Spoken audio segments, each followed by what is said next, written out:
Pinel, quien nos va a compartir también su reflexión en esta noche. Adelante, profesor. Vale, Simón, muchas gracias. Espero que me estén escuchando bien. Bueno, de antemano, pues también agradecer inmensamente el espacio, todo el esfuerzo que se realiza desde la Unidad de Ética del Departamento de Filosofía de Uniminuto para conseguir estos espacios y lograr, digamos, llevar, conversar desde la ética con los distintos campos disciplinares y escenarios de formación de la universidad. Entonces, pues agradecer el espacio y todo el esfuerzo que realizan. Por supuesto, también el agradecimiento a ti, Simón, a Anderson, que están frente a la organización de estas actividades, a Shirley y en cabeza de ella, pues, a todo el soporte técnico que hace posible toda esta actividad desde la universidad. Y por supuesto también un saludo muy grande, muy especial, muy cariñoso a Laura y a Ana por permitirme compartir nuevamente estos espacios tan interesantes y tan enriquecedores. Yo también he preparado un texto, voy a irlo leyendo muy detenidamente, intentaré no comentarlo para poder tener un poco más de control sobre el tiempo. Generalmente me gusta pues como preparar este tipo de actividades de esta manera, con un texto leído para controlarme un poco más, ¿no? Quizás podamos ampliar algunas de estas ideas ya en la conversación que podamos tener. Entonces, voy a ir leyendo, pero también tengo una presentación en PowerPoint que la iré rotando, la iré compartiendo como apoyo para estas ideas. Bueno, el texto lo he titulado El aula, espacio ético-político del arte de estudiar. Como se darán cuenta, pues van a ver como muchas líneas de intersección con algunos de los planteamientos que Ana ya nos ha formulado a propósito de la lectura que hace Sloterdijk y particularmente sobre los químicos. En fin, creo que hay allí unos afortunados encuentros en torno al autor, que es uno de los que también he tomado como referencia para estas notas. Bueno, dije que no iba a comentar mayor cosa, creo que ya empecé a faltar a mi promesa, entonces me voy dando lugar a la lectura. Paulo Freire, quien nos comentaba y nos traía a colación Simón, reconocido pedagogo brasilero, nos ha aportado profundos elementos para pensar el carácter político y ético de la educación. De acuerdo con Freire, la educación no puede ser neutral. En su desarrollo, en su ejercicio, la educación termina por validar o resistir las formas sociales en curso. Tanto la omisión como la acción consciente y decidida intervienen en la construcción de las sociedades humanas que habitamos. La educación no se restringe a la simple y aséptica transmisión de acumulados y códigos culturales, puesto que dicha transmisión ya implica una decisión. Esa transmisión ya implica una opción, implica una selección y también implica unas maneras de hacer. El poner a las nuevas generaciones en contacto con los constructos históricos ya es una acción y como tal es escenario de modificación, es escenario de apropiación, de traducción, dirán otros autores como La Rosa, de reafirmación y por tanto también de actualización. Ahora bien, si la acción reflexionada y sistemática posibilitan la transformación, también es cierto que tanto la omisión como la indiferencia llegan a operar como prácticas legitimadoras de las lógicas sociales, de las concepciones circulantes y relaciones humanas bajo la forma de la reproducción. La acción humana en sí misma lleva la marca de la transformación, de la afectación, es lo que estamos queriendo insistir aquí. La acción humana, en tanto humana, posibilita la creación y la modificación. Por tanto, toda acción humana moviliza formas de constitución, tanto social como individual, o bien por la vía de la transformación, o bien por la vía de la reproducción. Un poco como lo refleja este slide con la cita que nos acompaña de Paulo Freire, extraído de la Pedagogía de la Esperanza, y que nos muestra el carácter político de la educación, del quehacer que tenemos como educadores y educadoras. Y antes de continuar, olvidaba mencionar que algunas de las ideas que voy a trabajar acá han sido tomadas de este trabajo que ustedes ven aquí en la portada de este libro que ha sido recientemente publicado aquí en la universidad y particularmente un capítulo que trabajamos en torno a Sloterdijk. Continúo entonces con la lectura. Mediante la acción, el ser humano interviene en su entorno y lo hace mundo, lo hace su hogar e incluso podríamos decir lo hace humano, lo hace su domus, su hogar. Y a la vez, mediante la acción, el ser humano interviene en sí mismo para dar forma a su existencia.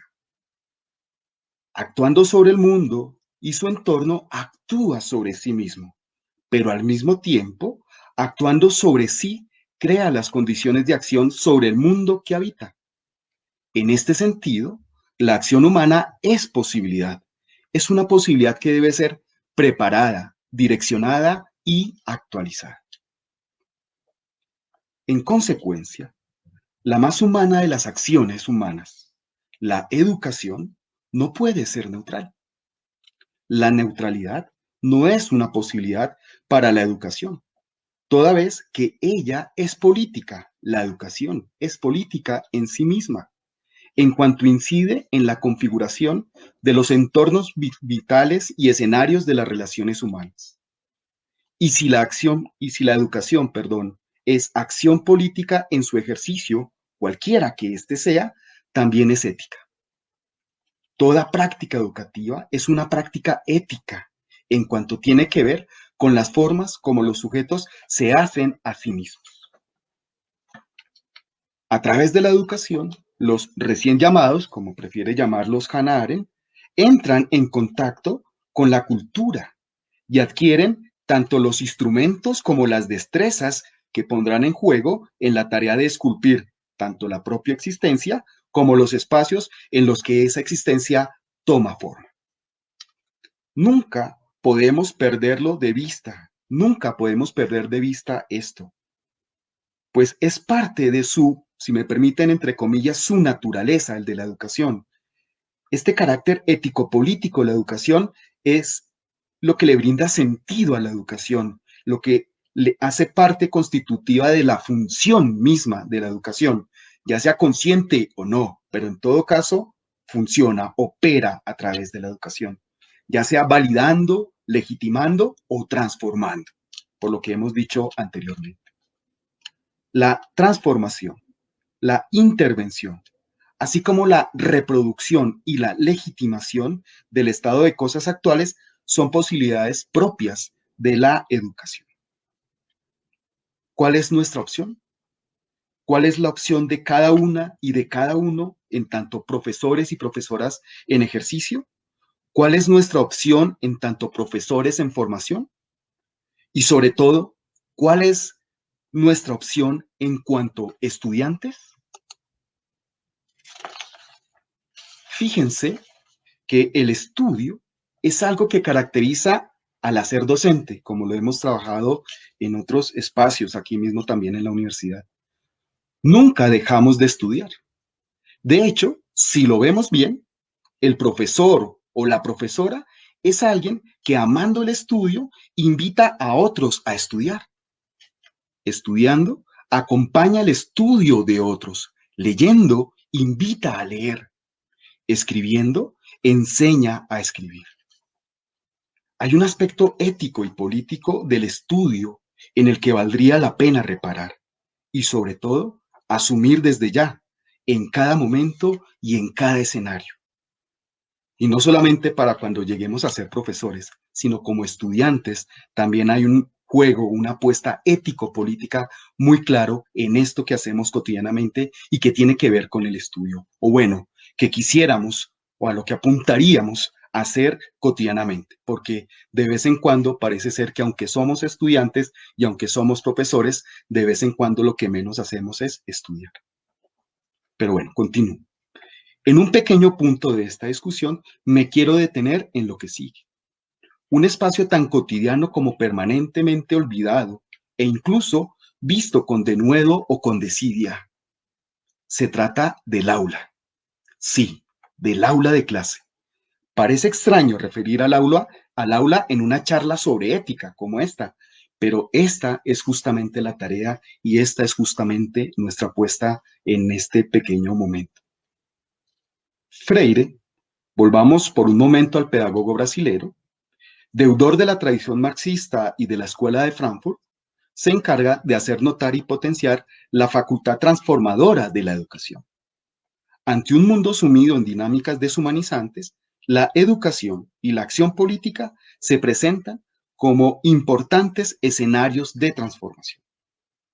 La deshumanización es una posibilidad, pero no es la única, y en ello insiste permanentemente el autor de la Pedagogía del Oprimido. La construcción de condiciones de vida digna y la consolidación de relaciones humanas que permitan el crecimiento como sociedad y no solamente como una fuente productiva, concentra los esfuerzos de un maestro como Freire, lo cual le permite confiar a Freire en el proyecto de construir un mundo distinto en el que la educación desempeña una función fundamental. Un mundo que, en cuanto tal, es asumido como proyecto y responsabilidad de todos y de cada uno, de todas y de cada una, en tanto sujetos históricos.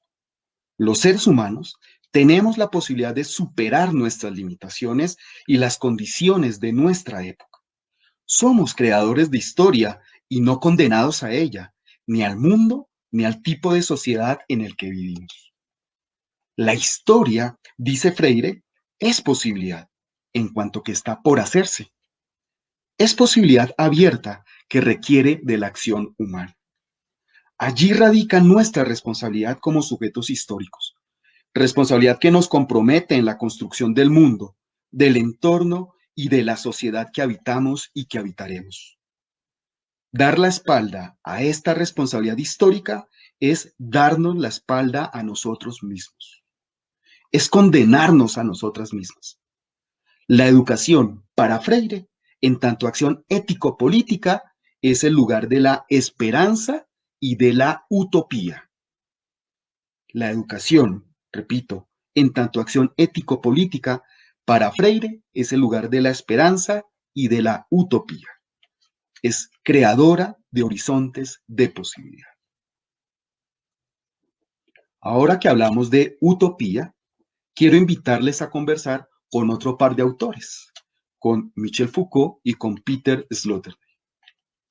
Hay que recordar, antes de continuar, que una conversación es encuentro y por ello mismo posibilidad. Una conversación es disidencia, por eso mismo es creación. La diferencia que alimenta la conversación y tan temida en tiempos acelerados de irreflexión y de sometimiento se hará nuestra mejor aliada en las líneas que siguen. Si revisamos el término utopía, tal como lo ven aquí en pantalla, rápidamente llegamos al vocablo compuesto a topos, no lugar.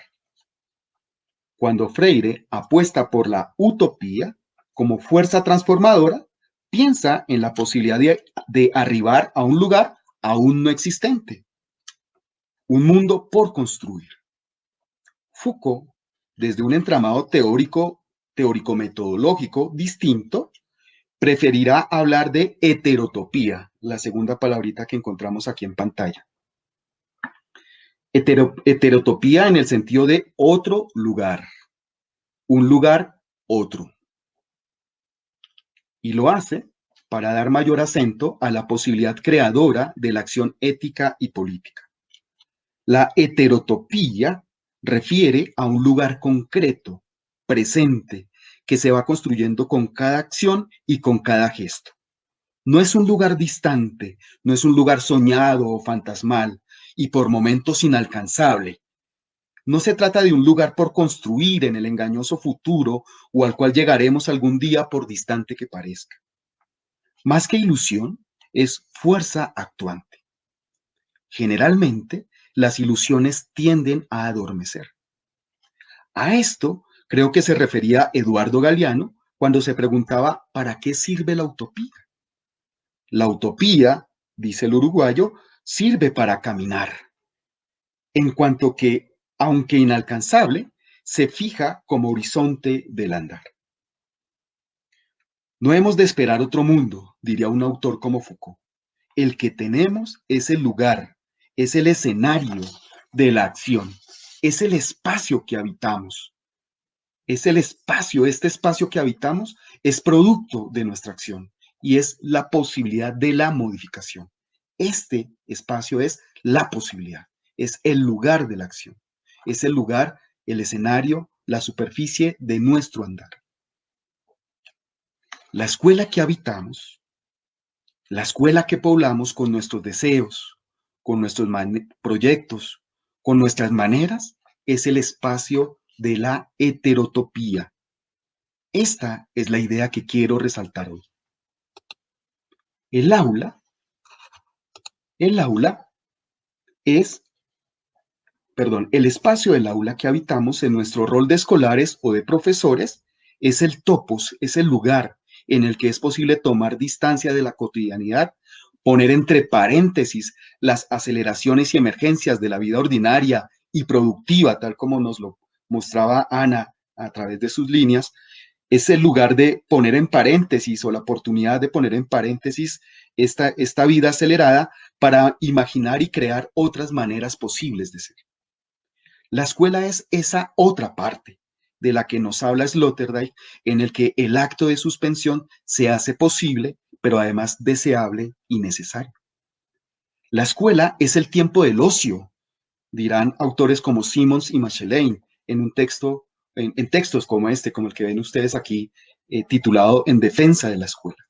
Es el tiempo del ocio, es el tiempo de la suspensión, es el tiempo del abandono de las urgencias cotidianas para dedicarnos a lo más importante, nuestra existencia. Es el espacio de la gratuidad, dirá otro autor como Walter Cohen. Es el tiempo de la diferencia, de la profanación y de la transgresión que caracterizan a la ética, a la reflexión ética. Y estos son palabras de Paulo Freire cuando habla de la eticidad en la pedagogía de la autonomía. El aula es el espacio-tiempo de la iniciación y el acontecimiento. La escuela, como recordarán, deriva del término griego escolé, puesto que es el espacio del apartamiento, de la suspensión, del ocio. El tiempo de la escuela es el tiempo liberado, como lo plantearán Carlos Escliar, Maximiliano López, entre otros autores. Es el tiempo liberado para aprender lo más importante, pero frecuentemente dejado de lado, nuestra vida y lo que hacemos de ella, cómo vivir. Cuestión fundamental, abandonada a la inercia de los tiempos, las modas y tendencias masivas. Hannah Arendt, en respuesta a la pregunta que da lugar a su célebre escrito ¿Dónde estamos cuando pensamos?, se titula el libro ¿Dónde estamos cuando pensamos?, afirma que en esos excepcionales momentos, el tiempo en el que pensamos, el pensar está en otra parte, dice Hannah Arendt. Sloterdijk criticará esta postura de Hannah Arendt en los siguientes términos. Arendt ubica el pensar en el no lugar, dice Sloterdijk, en ninguna parte. Arendt ubica el pensar en el no lugar y en ninguna parte. Esto es, en un lugar que escapa a las geografías ordinarias. Al parecer, un extraño topos sin tiempo y sin espacio. En contraposición, Sloterdijk sitúa ese otra parte en el centro mismo de las geografías ordinarias, en el seno del mundo. En lugar de soñar aquel no lugar cercano a la utopía, Sloterdijk piensa con Foucault en la heterotopía, la posibilidad de un lugar otro. Frente a la trascendencia del no lugar y aquel ninguna parte, emerge el devenir creador de la heterotopía. Devenir que para llegar a ser creador requiere de la tensión, del conflicto, de la tormenta, y por ello se encuentra más cerca de la existencia y no huyéndole a ella. Se encuentra más cerca de la vida ordinaria, de la vida cotidiana, de la práctica, del hacer, de lo que nos constituye como sujetos de carne y hueso. Los pasajes largamente recordados, los pasajes largamente recordados en los que Sócrates, absorto se pierde en sus pensamientos y se olvida del mundo, de sus peligros y sus ritmos, ofrecen a Sloterdijk un buen panorama para referirse a esa capacidad del estudio y del pensamiento, a ese alejarse del entorno inmediato y del absorbente ahora. Capacidad que, además de ser ejercitada, debe ser cuidada y cultivada. Esta fue, parafraseando a Sloterdijk, la gran intuición de Platón, para quien las ausencias, las meditaciones de su maestro Sócrates no debían seguir produciéndose a la exposición de los viajeros y curiosos, quienes solo conseguirían mofarse del exótico sujeto reflexivo que representaba Sócrates, aquel sujeto pensante. Detenerse y arrojarse al pensamiento, a la quietud en medio de un mundo voraz y acelerado, parece ser una acción extraña cuando no desafiante. Parece una blasfemia frente a la inclemencia del orden habitual, este orden hiperproductivo. Platón se propuso entonces recoger bajo una cubierta apropiada la precaria circunstancia de la dedicación total a los pensamientos. Un lugar de retiro en el que es posible resguardar el acto profano del pensamiento. Un lugar cerrado que permite el arrojo a lo abierto, a la posibilidad, a la incertidumbre. No es otra cosa la Academia de Platón. Se trata, ni más ni menos, de una innovación que crea un espacio nuevo y, si quieren, revolucionario. De este modo, la Academia, fundada en el 387 a.C., unos años después de la condena a la muerte de Sócrates, es ese lugar construido por Platón para proteger a su maestro y la actividad teórico-intelectual que representa. Voy terminando. La escuela es, pues, aquel lugar de retirada, aquella trinchera, desde la cual se construye la heterotopía. El aula, aquel lugar que concentra la práctica ejercitante en el que los sujetos despliegan, desde la suspensión que permite, el ejercicio de sí sobre sí como preparación para la acción sobre el mundo. Esto es el aula. Pero hay otro carácter de la materialidad de esta configuración heterotópica que es la escuela y con ella el aula. Este otro carácter lo representa también la Academia de Platón. La Academia de Platón, como la institución ejercitante más potente, fíjense que no sale de la ciudad. Por el contrario, vuelve a ella desde el desierto para irrumpir en su cotidianidad. Un espacio distante en el centro de la vida cotidiana para desde allí, desde el centro, desde ese adentro, trastocar, distorsionar, cuestionar. Platón recondujo la retirada de la ciudad a la ciudad misma e instauró con ese gesto una diferencia político-topológica de grandes consecuencias histórico-universales, nos dice Sloterdijk.